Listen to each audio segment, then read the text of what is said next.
Hello friends, good morning. Welcome back to Ramesh Arusuvai kitchen. நாம் இன்றைக்கி இந்த வீடியோவில் ஒரு சூப்பரான சைட் டிஷ் ரெசிபி தான் பார்க்க போகிறோம். பொட்டேட்டோ கறி எப்படி செய்யலாம் தான் பார்க்கலாம். இந்த ரெசிபி பார்த்திங்கன்னா உங்களுக்கு இட்லி, தோசை, பூரி, சப்பாத்தி எல்லாத்துக்குமே அட்டகாசமாக இருக்கும்.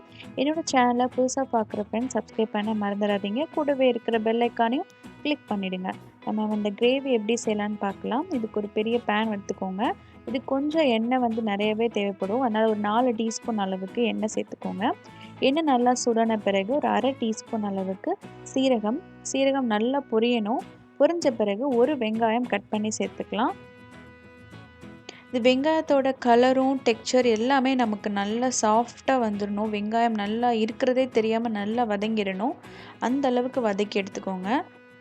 இப்போ பார்த்தீங்கன்னா நமக்கு வெங்காய கலர் மாறிடுச்சு, எல்லாம் நல்லா வதங்கிடுச்சு. இதில் நான் 3 வரமிளகாய் எடுத்திருக்கேன். இது ஒரு ஃப்ளேவருக்காக தான். அதனால் நான் உங்களுக்கு எவ்வளோ வேணுமோ அந்த அளவுக்கு சேர்த்துக்கலாம்.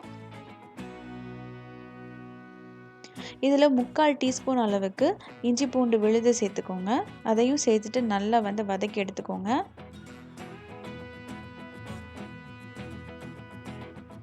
இப்போது இது நல்லா பச்சை வாசனை போன பிறகு நான் 2 தக்காளியை நல்லா மிக்சியில் போட்டு அடித்து எடுத்துக்கோங்க. ஏன்னா தக்காளி சேர்க்கும் போது உங்களுக்கு கிரேவி நிறையாவும் வரும், டேஸ்ட்டு பார்த்திங்கனாலும் சூப்பராக இருக்கும். அதனால் தக்காளி நல்லா அரைச்சிட்டு நம்ம அதை பேஸ்ட்டாக சேர்த்துக்கலாம். இதோட பச்சை வாசனை நல்லா போகணும். அதில் நம்ம ஊற்றிருக்கிற ஆயில் கொஞ்சமாக பிரிஞ்சு வரணும். அந்த அளவுக்கு நல்லா தக்காளியை வதக்கி எடுத்துக்கோங்க.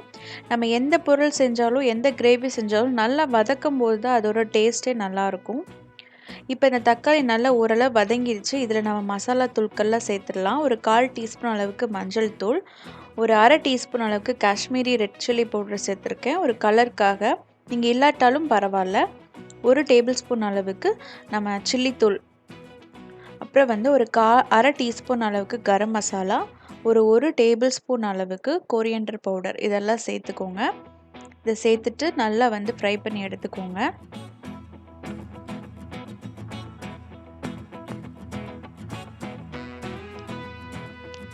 ஸோ நம்ம இன்னும் இந்த கிரேவிக்கு உப்பு சேர்க்கலை. ஸோ எல்லாத்துக்கும் கிரேவிக்கு சேர்த்து நம்ம ஒரு டீஸ்பூன் அளவுக்கு உப்பு சேர்த்துக்கலாம்.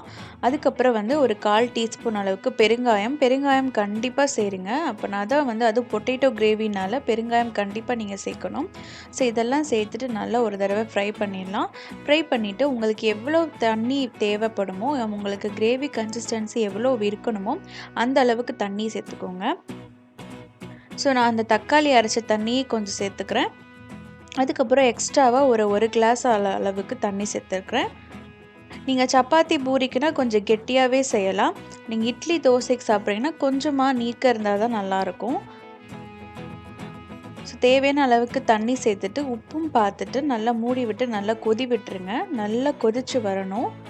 இப்போ பார்த்தீங்கன்னா நல்லா கொதிச்சிருச்சு. இப்போ நம்ம உருளைக்கிழங்கு ஏற்கனவே நான் வேக வச்சு கட் பண்ணி வச்சுருக்கேன் ஒரு மீடியம் சைஸில். இந்த அளவுக்கு மீடியம் சைஸாக கட் பண்ணி எடுத்துக்கோங்க. அதை நம்ம இந்த கிரேவியில் சேர்க்கலாம். இது உருளைக்கிழங்கை சேர்த்துட்டு நல்லா மூடி போட்டு ஒரு 10 நிமிஷம் ஒரு லோ ஃப்ளேமில் குக் பண்ணிங்கன்னா தான் அந்த உருளைக்கிழங்குல அந்த உப்பு காரம் எல்லாம் அந்த மசாலாவோட வாசனை எல்லாமே அந்த உருளைக்கிழங்குல அப்படியே அப்சர்வ் ஆகும். ஸோ அதனால் ஒரு 10 நிமிஷம் மூடி போட்டு வேக வச்சிடலாம்.